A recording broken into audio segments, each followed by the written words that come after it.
Hi, beautiful people, and happy Valentine's Day. Right. Day of love, day of expressing your love, day of getting love expressed to you. Okay. Let's go back to where it's coming from, the origination of the day of love, what's it all about. Let's try and go back to there, right? So today's topic, we can talk about Valentine's Day, but in a way it hasn't been spoken about before, right?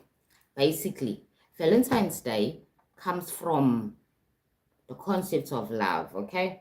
In the second century, in the Roman Empire, when the world was controlled, or the modern world as it is now, the basis of the roots of the modern world is based on Roman control and Roman authority, Roman administration, okay? Now, as a world, we still being controlled by Roman administration, our religions, our legal law system, everything, our calendars, Roman Empire at the Vatican, which is based on Christianity, on the Christian church. Okay, so we still kind of controlled by that concept or that empire empowerment and decisions, both politically and also spiritually as well. Right now, in the second century, there was a law, a legal law for young men not to get married. A young man was only meant to become a soldier. And being a soldier meaning that he's not allowed to marry, he's not allowed to have any emotional attachments with a female because that makes him a weak man. And at that time, there were people who did not believe in that. There was one man that stood out, that went out and married people privately, right, in private marriage ceremonies, combining couples together, right, privately in the time when it was not legal to do so because of the Roman Empire and the Roman law that said that a young man must not get married, that a young man's life should be dedicated to the Roman army and be a Roman soldier.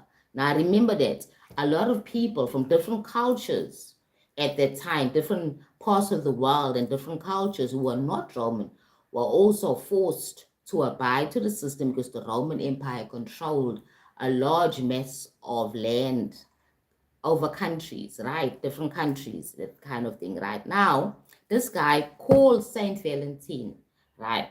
I think he was a clergy at that time. So he's privately and secretly married people, and that was against the law. From 269 AD to 270 AD until he was executed on the 14th of February, right, in 269 AD, right, 269 AD. He was then executed in jail, in prison, because of the fact that he married people, celebrated love. He dared to believe in love. He dared to go against the Roman Empire. That's where Valentine's Day or Valentine's Day actually comes from his martyrdom. He's being a martyr for love and choice and freedom of choice, freedom to love, freedom to get married at any age. Specifically at this time, for young men, they were not allowed to get married. Okay, so let's speak more about it right now. Valentine's Day, very celebrated across the globe, in every country, in every continent, for a specific reason, because it has a foundation, a deep collective foundation of freedom of choice, freedom to love and freedom to be loved. Marriage was controlled in at the time by the Roman authority. Okay, so he was imprisoned after doing that secretly, because at the end of the day, why would you deny people love? Why would you deny people love? Right, so he was then put in prison.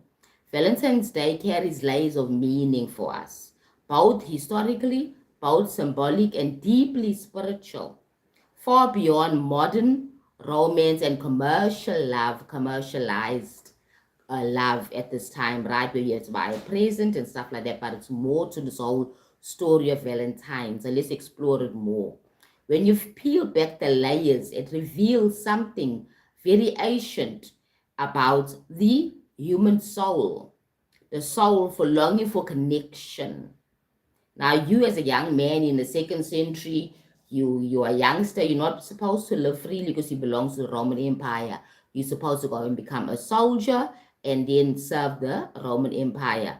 And then after serving until you cannot serve anymore, maybe you're injured, maybe you're getting too old to serve as a soldier, then you're allowed to go live your life, right? So this guy, Saint Valentine, a clergy at the time, went against this concept, okay? And he was marrying people secretly. Now, this is the interesting history of what Valentine Day is and where it's coming from.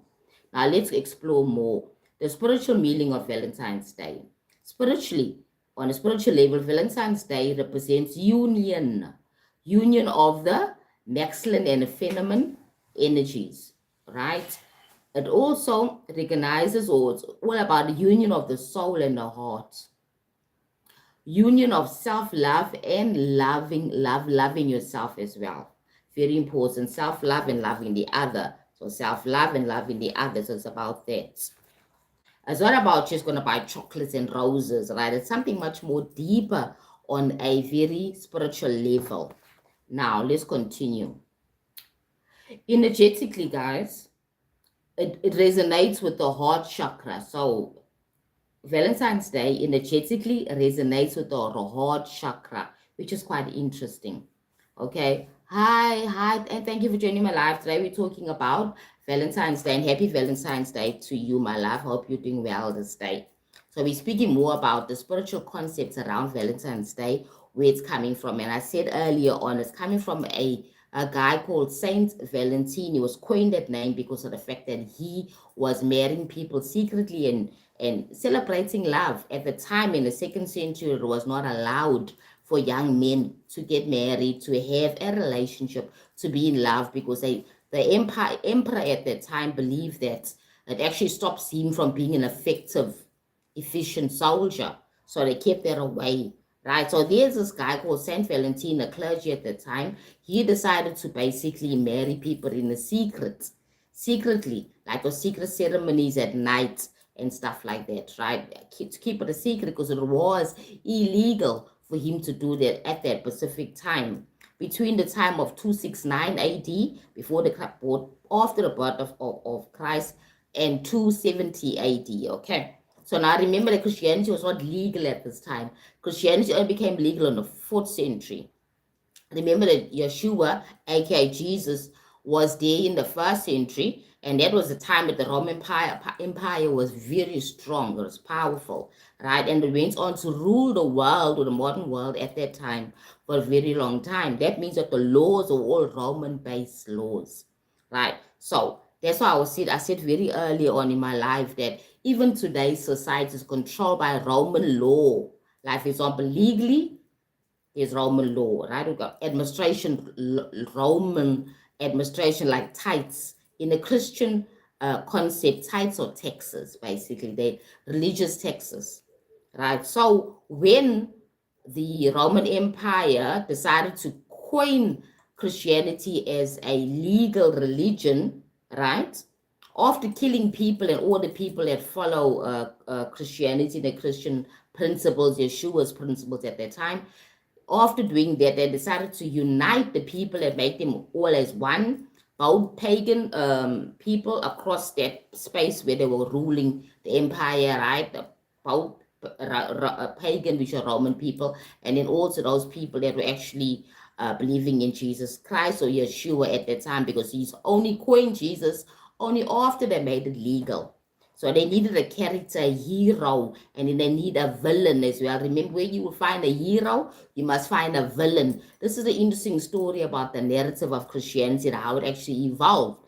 Now, remember, I'm speaking about this to give you an idea of how the world was at the time, basically, right? The world was not free.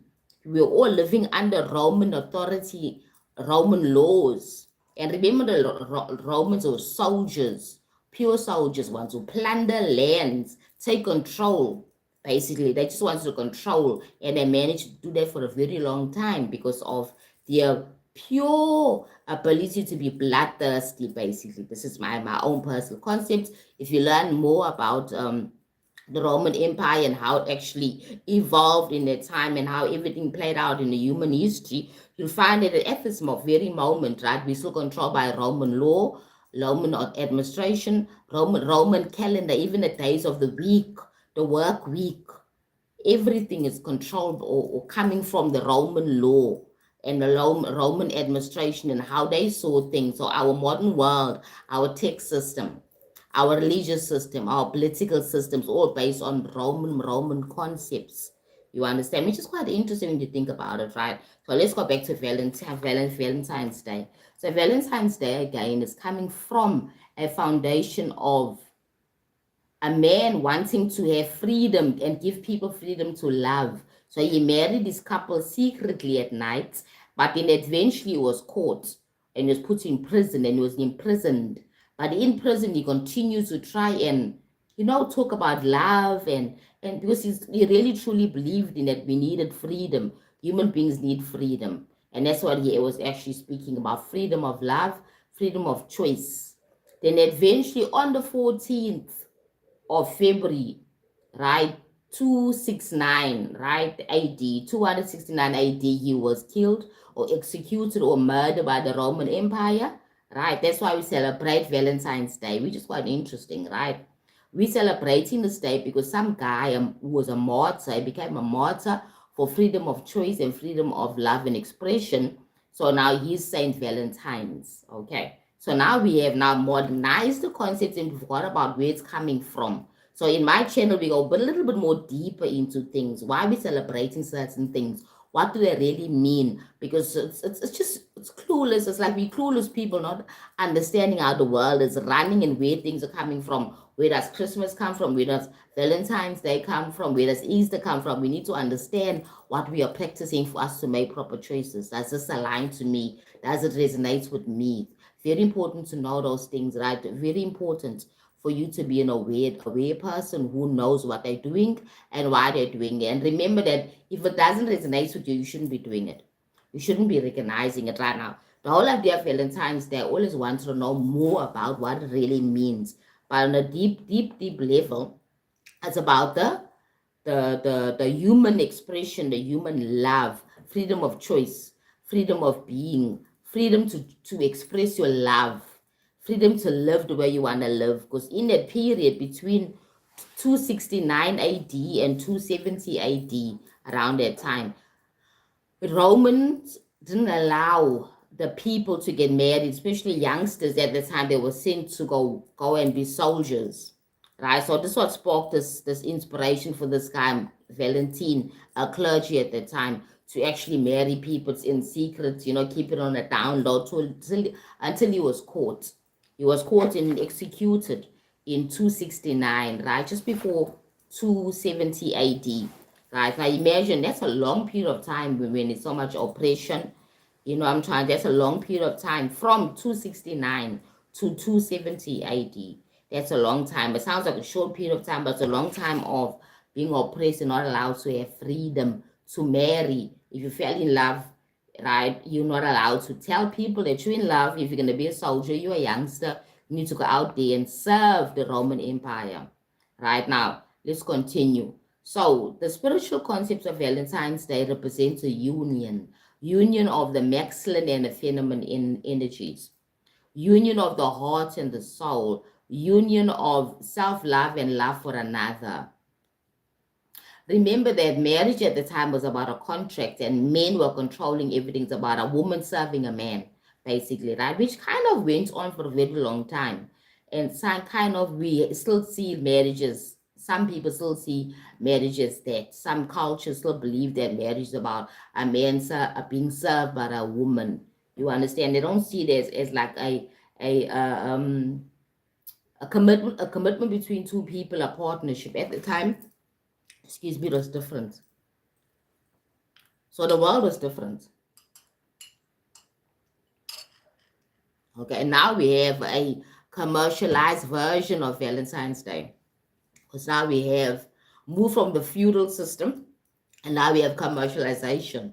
So now we have commercialized the concept of Valentine's Day and moved away and forgotten the true meaning of Valentine's Day, where it's coming from. This man actually sacrificed his life doing something that was against the law in the 2nd century so that people can have freedom to marry and be together. You get my point, that kind of thing. But anyway, that law after 270 AD, it was now changed. And remember that things then evolved, and then Christianity became a legal religion in the 4th century.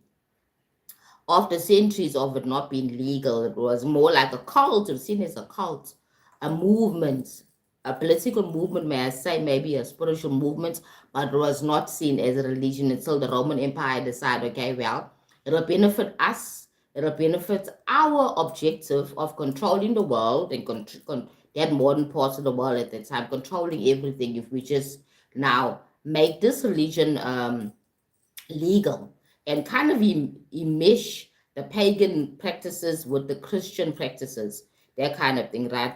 In December, I spoke about Christmas and where it really comes from. So if you're interested in that, you can go and check that video as well, right, on my channel. Speaking about Christmas and where it's coming from, was Jesus Christ really born on the 25th, right? Because I'm always questioning and always answering, because there are people out there who are very inquisitive, who want to know more about what they believe and what they've been taught to believe, right? Because everything we are taught to believe, you don't just get up and you're born and now you have a belief. You're taught to believe in certain things. And when you become an adult and start asking questions and becoming more aware, you now start doing the research on that belief system that your whole bloodline's been following. Your mother's mother was a Christian. She gave her life to Christ. Why did she do that? What is going on? What is Christianity? Right. What is going on in this reality? Why do we celebrate these celebrations? Like, for example, Valentine's Day. Happy Valentine's Day. There is a Dylan. And is it Beatrice? Happy Valentine's, sweetie pie. So I'm doing well. I'm Sistine, life coach, motivational speaker. Today we're talking about the roots of Valentine's Day. What's it all about? Where is it coming from? Very interesting. Okay, now let's continue.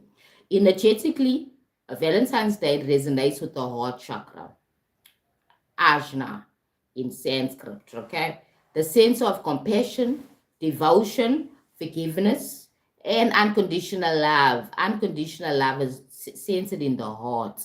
Devotion. Spiritually, this day mirrors humanity longing to be seen, longing to be chosen and loved. So it's about longing, right? So I understand that. I find it very interesting. Spiritually, the day mirrors humanity's longing to be seen.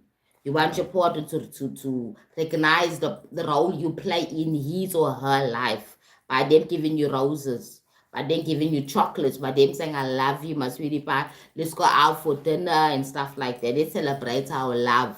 Now, in my marriage, it's done every single day because my partner's his love language is service. He's of service. So my husband's love language is of service. So I'm feeling his love right through the day, right through the year, right through the months for 365 days a year. I'm feeling his love. That's why when it comes to Valentine's Day, we don't invest much in it because we already investing every day. He's investing in me with his expression of love in his own love language, right? Which is of service, to give service, to show that he loves me continuously, which is a wonderful thing. Now remember, there's different types of love languages. Some people don't really think that they should be like celebrating Valentine's Day. Oh, I'm not romantic. That's what they say. I'm not romantic.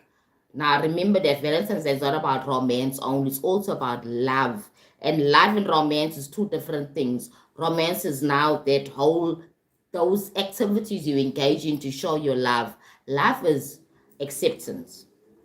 It is respect. It is empathy. It is patience. You see, love is all those things. Then romance is all about, okay, going on a date somewhere, buying roses, buying chocolates, and yeah, lighting candles, red candles, putting red petals on the bed and everything. That's all romance, right? A man coming to you and saying, sweetie pie, I love you.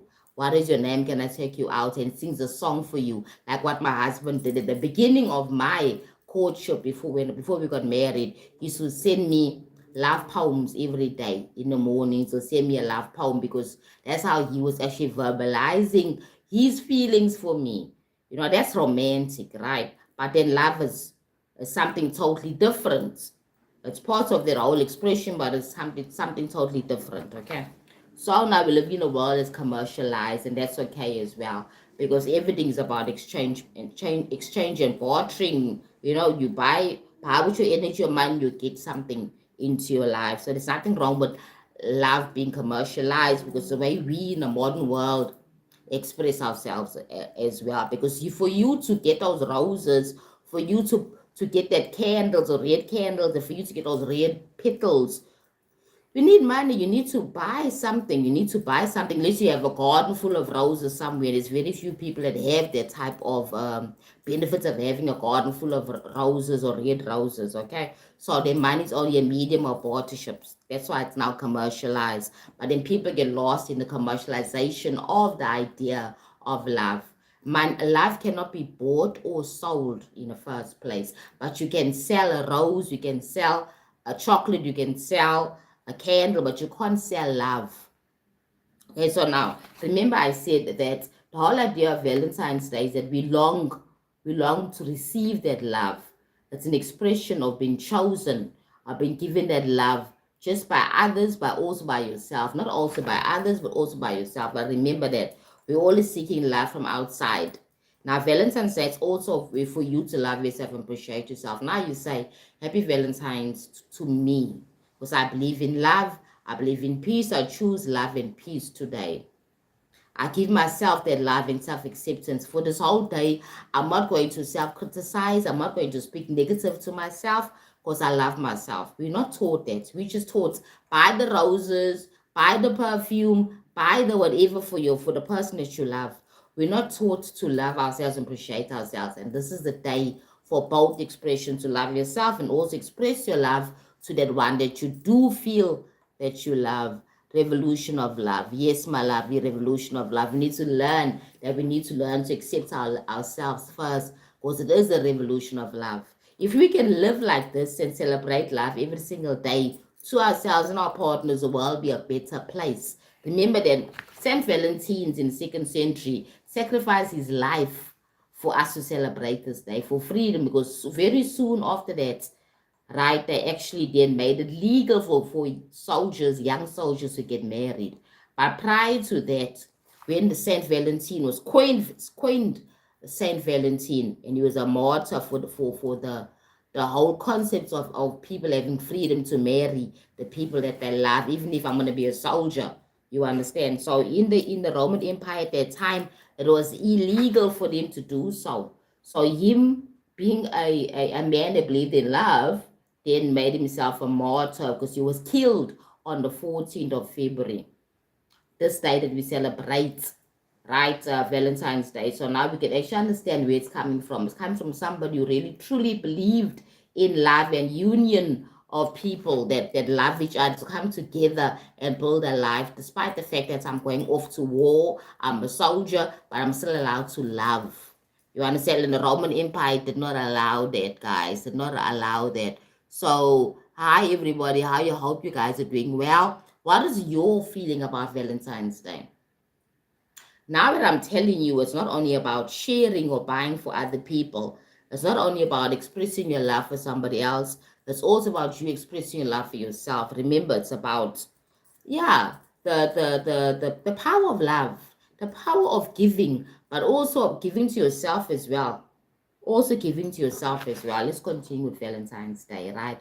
The origins of Valentine's Day come from Saint Valentine, as I told you, right?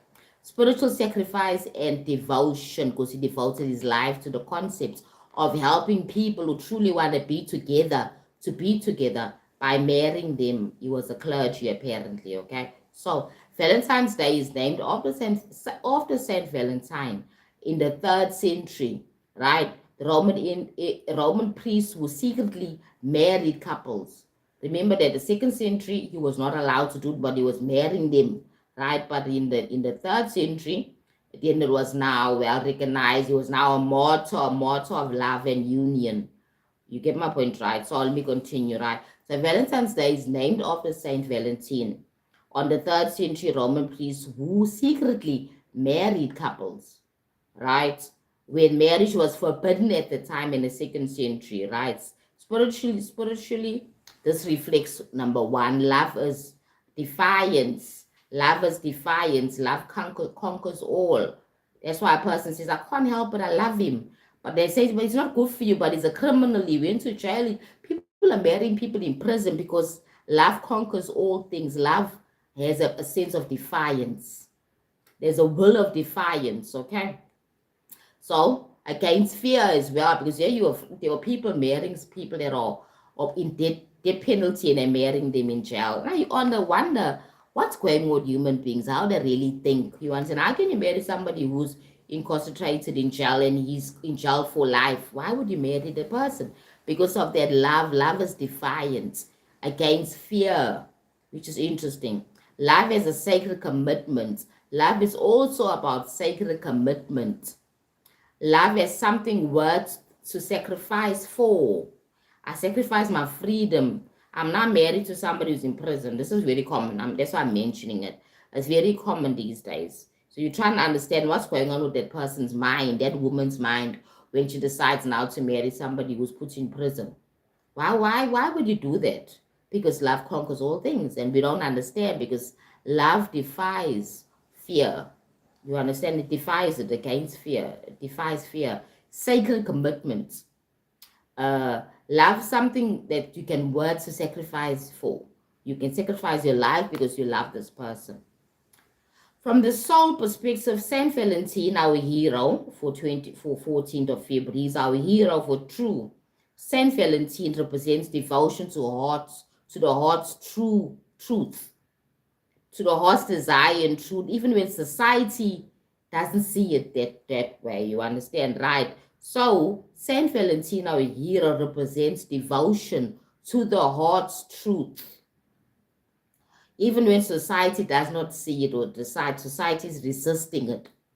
You understand? Now let's continue more spiritually. Now we're going down to now into deeper stuff. Right now we're going to speak about more deeply the history in terms of spirituality, right? In the pagan practices that the Romans were actually doing at that time, they celebrated a festival of ancient fertility and life force rituals, right? Basically, which also happened on the 14th of February. They celebrated something called Lubercalia, which is a Roman celebration of festival celebrating ancient fertility and life force. And they will actually do ancient fertility and life force rituals that day, which is the 14th of February. Before Christianity, Romans celebrated Lubercalia. So it's Lubercalia, Lubercalia,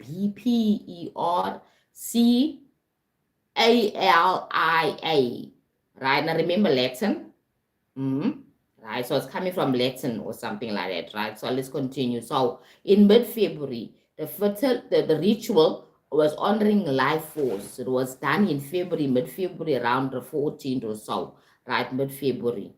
So before Christianity, Romans celebrated this Lubercalia celebration to actually celebrate fertility and also life force as well, which is quite interesting. It marked the awakening of creative and sexual energy.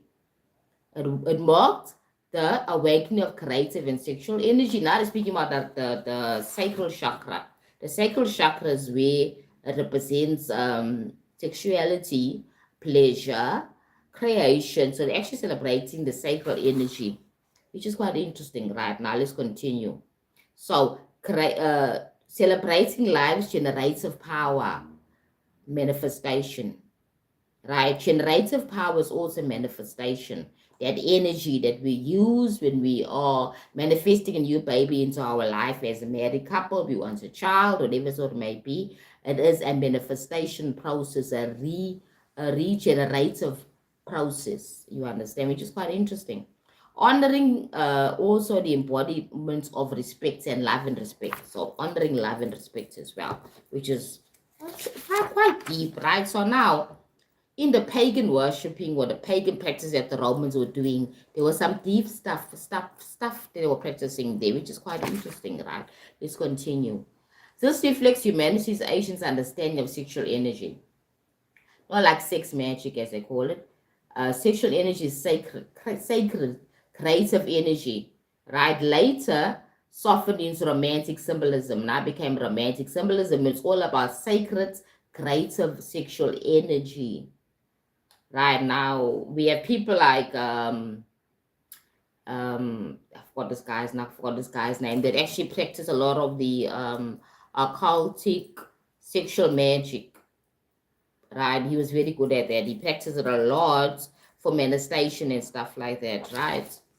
Yeah, Aleister Crowley. How can I forget his name? He's the father of magic, father of alchemy, apparently, right now. Although he's seen as a dark person, dark stuff, because he dabbled in with the left hand side, he dabbled in the dark entities for his magic practices. He did things, everything against what he was taught. Aleister being somebody coming from a Christian background, coming from a place where his father was a fundamentalist.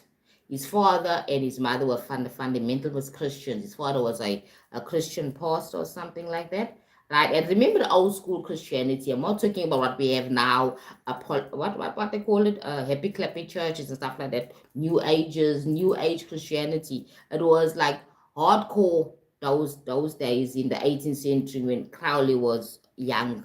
You understand? So that move from the right to the left was too extreme, right? Because I can see this guy was an extremist. He was brought up in extreme fundamentalist Christianity, and then he went to the extreme left too far. He couldn't find a middle path because he was running away from what was taught to him at a young age, and he became very, very left. And then they said he was dark. Oh my God, even like being called Satan and all those things because he's the devil. He went so far from his belief system because he was trying to debunk or dismiss where he came from and his understanding, pushing against his father's teachings as a Christian pastor and the way he was brought up as a child, right? Now remember that your pleasure, when it's suppressed, your inability to express your truth, your inability to even enjoy what we call sexual relations because it's dirty and stuff like that, right? When you go to the left, far from where you come from, right, it becomes so terrible because you can't find a middle path. Now you start engaging in very dark practices. Now, consulting with demonic forces and stuff like that, everything that's far from the light. This guy went too far from the light to the darkness, right? I like to speaking about Crowley because Crowley is misunderstood. Even I don't truly understand. Like I never understand what was going on in his head at the time. But if you look at it in a more human way, you can understand that Crowley wanted answers. You want to understand what are we doing here, and is willing to do anything to get that information. I mean, the stuff that he does, that he did at that time when he was alive in the 17th, 18th century, right? 18 something, whatever, right? He did some really dark, seriously dark stuff at that time, right? To try and understand the human workings. How does our body work? How do we tap to the higher realms? How do we get in connection or union with God? As he was going in his own way, in his own understanding, going to Egypt, starting his own religions, belonging to a lot of Illuminati groups like Masonry and all those things, trying to unearth the understanding of ceremonial magic. This guy had discipline, and when he put his mind on something, he worked on it. This guy had discipline. Maybe he was a bit misled because of his push, the things that he was pushing against his belief, is how he was taught. Instead of him embodying that thing that he's taught and embrace it and accept it, he pushed against it, resistance, right? What it causes, and resistance doesn't cause ease. Resistance causes more trauma within you. So he was trying to resist his own where he was brought up. Okay, enough about Crowley, right? He's an interesting guy. I like studying him and learning about him. I don't necessarily believe all the things that he did practice in, but I find him an interesting character. You understand? Like how I find Jesus, Yeshua, an interesting character. Like how I find Lucifer, that the concepts of Lucifer interesting, or the concepts of the devil interesting. Like, because human beings are interesting. Human beings are very interesting. For us, we must have a hero and we must have a villain in our stories. And in every story, even in Christianity, there's a hero, which is Jesus in the New Testament, and a villain is the devil or Lucifer. There has to be a villain. Even in your personal life now, you have a villain. In my personal life, I have a villain, but I try not to make too many villains out of situations and people, because I understand that people are just doing the best they can with a level of awareness, right? Now remember, when you become spiritual and start asking questions that are not necessarily going to be answered by normal society answers, people said, oh, she's conspiracy, oh, she's demonic. I think that's what happened with Mr. Crowley. If Crowley was alive now, the world will see him differently, because we're not the same as we were in the 1800s. Okay, we're now more evolved. We got social media, we are freedom of the expression, freedom of religion. At the time there's no such thing, and if you did that, then you were seen as demonic. That's what I'm saying. If Crowley was alive now, or maybe if Yeshua was alive now at the time, and living in this world now, how will they cope in this in our society, our modern society? Will they be pushed and rejected, or will they be embraced? Will Jesus' movements or his teaching be something of like a cult, or what will it be? What will Mr. Crowley's teachings and belief systems be now at this time, right? So it's interesting to ask yourself that question. Is the world forever evolving? Remember that one thing: what is morally not correct now was morally okay and accepted years ago. Like, for example, young girls at the age of 12 getting married to old grown-up men. That was acceptable because our society was different. You understand? What we call pedophilia then, it was hidden, it was always there. Right? It was always there. Pedophilia, a lot of things that we see as evil and not good now. Like there was one time in human history we ate human flesh, which is kind of, yeah, cringy to think about, right? But we did strange things out the societies in the past, especially like, for example, parts of Europe, parts of Africa as well. You understand, where they actually engage in human flesh. So yes, the world's always changing. What's morally acceptable now will probably not be morally acceptable in the next 100 years. And you can go backwards, and you can also say the same for what happened in the 20s, in 1920s, and what's happening now. For example, a simple thing like models. They have the models that were very, very skinny, very, very skinny. For you to be a model, you need to be very, very skinny. Now we have plus size models, something unheard of in, for example, even the 80s, even in the 70s. Everything is changing. And we need to also understand that what's morally right now might not be morally right in the next, say, 20, 50 years. You understand what's not acceptable in society. Now we have freedom of religion and stuff like that. And with everything comes responsibilities. When you have freedoms, comes big responsibilities. Remember that my freedom ends here, right? Me infringing on your freedom, coming into you, that is not acceptable, right? But my freedoms in yes. What I do here in my space, what I believe, what I practice is my business, right? Same as with probably the end, it wasn't seen the end when Crowley was around. Let's continue with this Valentine's Day. It was quite an interesting concept. Let's speak more about it right now. Christian framing of Valentine's Day. What does it mean? Love as a divine virtue. As Christianity spread, because I told you that Christianity had its baby roots and it kind of grew and spread. Thank you to the Roman Empire that made it a legal religion, right? And coined it and actually made it a big thing, but it wasn't a legal religion for a very long time, even after the death of Yeshua. So let's talk more about that. As Christianity spread, the church reframed the rituals into a holy celebration of love. So all those pagan rituals were now framed to a holy celebration of love. Spirituality, this aligned to romantic love. Now we have romantic love, from spiritual love to romantic love, or what we call love with divine love, or agape love. That's spiritual love. It's not romantic. Love as compassion, loyalty, and selflessness. Right? Selflessness, putting yourself on a back burner, basically, putting other people's needs first. Right? So why do humans celebrate Valentine's Day? Why do we celebrate this Valentine's Day? Because it's ancestral memory, it's a DNA memory. It's coming from the fact that there was a time where we were not allowed to express our love. There was no freedoms for young men to get married in the 2nd century, right? Being controlled by the Roman Empire. So it's already in our DNA, collective DNA. It's in our blood. That's why we recognize this day, we celebrate it because we can see the importance of it. But although we have made it more of a commercialized celebration, but it was not always a commercialized celebration. Humans are wired for connection. We are wired for community.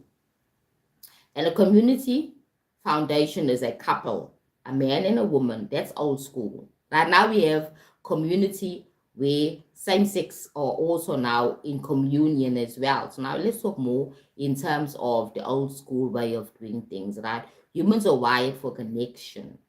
Valentine's Day taps into collective memory, as I told you, the soul memory of pairing, bonding, and belonging. On an energetic level, it mirrors the soul desire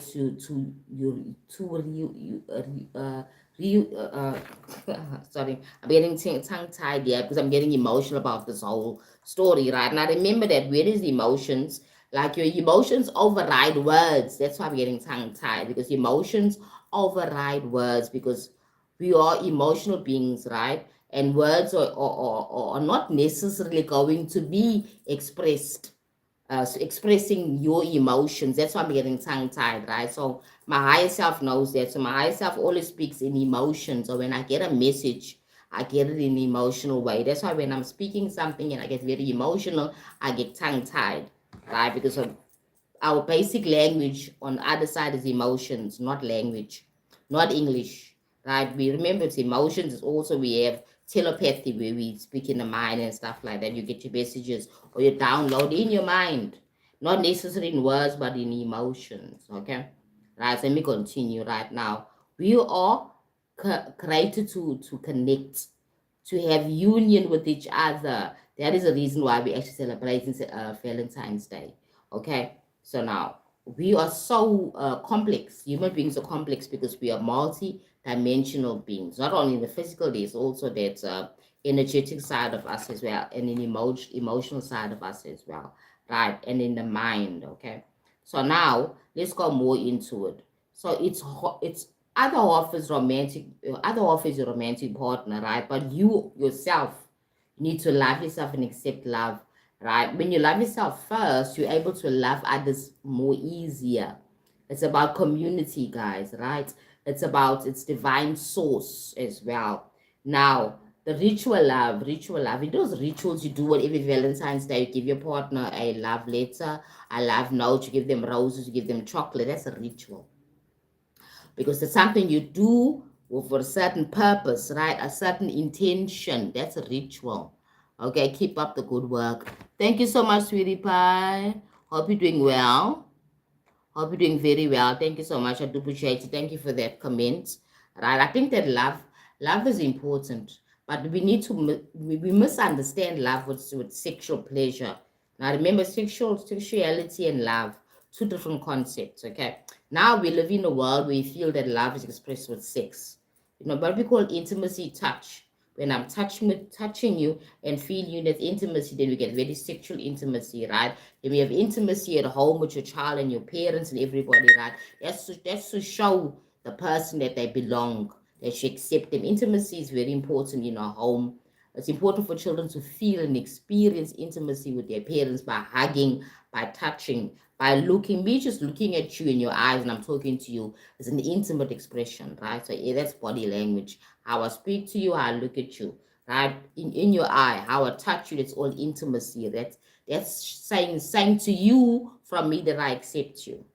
I embrace you, I honor you, I see you. Okay, that's intimacy. Then sexual activity, you know what it is when people come together and they do their sexual activity that actually brings babies into this reality. People fall pregnant, basically, right? Sexual pleasure, together using the concept of the energy of pleasure, because if recopulation or making children was not pleasurable, we wouldn't have a lot of children. Then people won't be willing to have children because it's not a pleasurable exercise. That's why source to define that added some spice into it to make it more pleasurable, except when a woman's giving birth. But anyway, that's another story. Okay, let's continue, right? So basically, Valentine's Day is about reflection of self-worth as well. Valentine's Day is also a reflection of self-worth, how you feel about yourself. Valentine's Day often triggers emotions because it mirrors one's relationship with oneself, your self-love, right, basically. Because as I said, I always say this, right? And every spiritual person is saying this today, right? You get who you are or what you are. Your life that you're manifesting is within you. How you feel about your life, expressing or manifesting life, and how you feel about yourself. Same with love. That's what I'm saying. They say that when you want a partner, because I made a video last week about how to attract your SPU and keep that person in your life. It's about you first working on yourself, loving yourself first, accepting yourself, filling yourself with love within, so you're able to then to attract. Same as with men with Valentine's Day. It's about you first loving yourself first, okay? And you're able to now express that love to the other person by doing those rituals, those Valentine presents, the chocolates, the roses, all the rituals that we do, getting a Valentine's card, arranging a romantic dinner with roses and chocolates and candles and stuff like that. The color red in esoteric principles, spirituality is about love, about power as well. So each color in the occult has different many different meanings. Like for example, white could be peace and tranquility. White could also be purity as well. You understand? Black can be power. Black can be darkness. Black can be authority. You see, everything has many meanings, not just one meaning, right? Like for example, they talk about the chakras. They talk about the some people say the root chakra is more like a grayish color than a red color. Now, about red represents power.